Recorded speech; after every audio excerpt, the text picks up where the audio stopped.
మేడారం సమ్మక్క సారమ్మల జాతరలో భక్తులు సమర్పించుకున్న కానుకల లెక్కింపు ప్రక్రియ ఘనంగా ప్రారంభమైంది. హనుమకొండలోని టీటీడీ కళ్యాణ మండపంలో నిన్న దేవాదాయ శాఖ అధికారుల ఆధ్వర్యంలో ఈ ప్రక్రియను చేపట్టారు.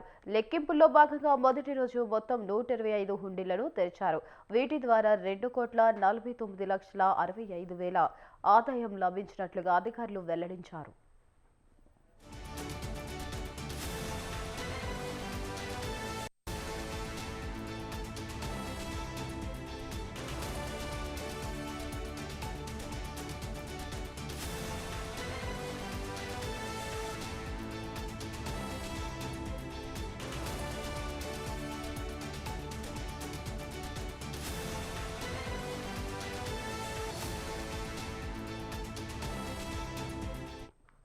అయితే భక్తులు తమ మొక్కుల రూపంలో భారీగా నగదును సమర్పించుకోవడంతో ఆదాయం గణనీయంగా పెరిగింది. ఈ లెక్కింపు ప్రక్రియ అంతా దేవాదాయ శాఖ ఉన్నతాధికారులు, సేవా సమితి సభ్యుల ప్రత్యక్ష పర్యవేక్షణలో అత్యంత పారదర్శకంగా సాగుతుంది. నగదుతో పాటు భక్తులు సమర్పించిన బంగారం, వెండి కానుకలను అధికారులు వేరు చేశారు. భద్రతా కారణాల దృష్ట్యా లెక్కింపు పూర్తయిన బంగారం, వెండి వస్తువులను ప్రత్యేక ఇనుప ఉండీలలో భద్రపరిచి వాటి తాళాలు వేసి భద్రతను కట్టుదిట్టం చేశారు. రానున్న రోజుల్లో మిగిలిన హుండీల లెక్కింపును కూడా ఇదే విధంగా కొనసాగించనున్నట్లుగా అధికారులు పేర్కొన్నారు.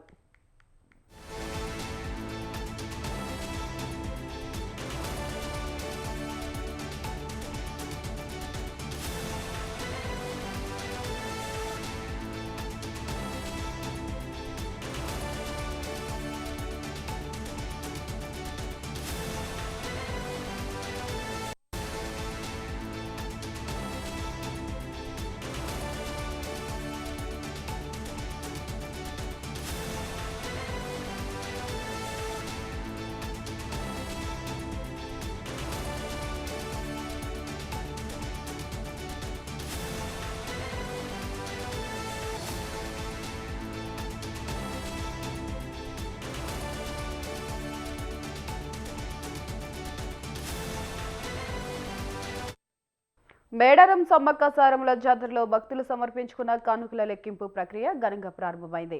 హనుమకొండలోని టీటీడీ కళ్యాణ మండపంలో నిన్న దేవాదాయ శాఖ అధికారుల ఆధ్వర్యంలో ఈ ప్రక్రియను అయితే చేపట్టారు. ఇదే అంశంపై మరింత సమాచారం మా కరెస్పాండెంట్ శ్రీనివాస్ ఫోన్ ద్వారా అందిస్తారు. శ్రీనివాస్, చెప్పండి.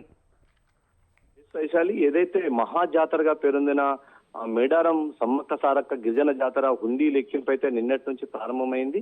మేడారం మహాజాతరలో మొత్తం ఏర్పాటు చేసిన మొత్తం 802 హుండీలకు గాను తొలి రోజు గురువారం హన్మకొండలోని టీటీడీ కళ్యాణ మండపంలోని 125 హుండీలను అయితే లెక్కించడం జరిగింది.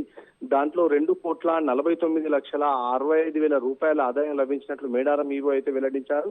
ఇంకా అదే విధంగా మిగతా హుండీలను కూడా ఈ రోజు రెండవ రోజు కూడా కొనసాగిస్తున్నారు. అదే మేడారం హుండీ డాలర్స్ కానీ బంగారం కానీ మిగతాది మొత్తం ఏది లెక్కింపు అయిన తర్వాత దాన్ని లెక్క చూపే అవకాశం అయితే ఉంది. దీనిపై అనేక మంది భక్తులు వెండి, బంగారం కూడా తల్లులకు సమర్పించారు.